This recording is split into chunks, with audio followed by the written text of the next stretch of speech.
నాకు షాక్ అయినా మేడం. ఆడు ఫోన్ చేసి మా బామార్ది గాడు, అది నిన్న లైవ్లో వచ్చింది కదా కలియుగ పురుషుడు రవి, ఫోన్ చేసి ఒక రోజున అడుగుతుంది నన్ను.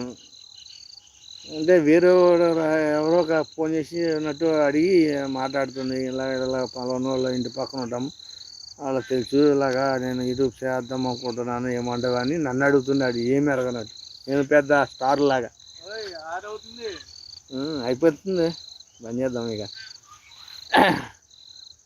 తీరా చూస్తే వాడి వీడియోస్ చూస్తే అడుగుతున్నాడు, బావా నేను 100 వీడియోస్ పెట్టినా ఎంతమంది సబ్స్క్రైబర్లు రావచ్చు అనుకుంటున్నావు అన్న అడిగిండాడు. అడిగితే నేనేం చేసిన, 100 వీడియోస్ అంటే మామూలుగా వీడియోస్కి ఒకటి 100, ఒక 500 లేదా 1000 అట్లా లెక్కేసి 10,000 అంటే కాదంటుండు.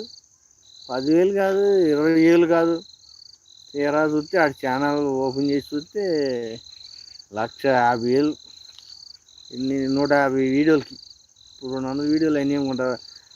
అప్పుడే 200 సబ్స్క్రైబర్లు వచ్చేసారు ఆడికి.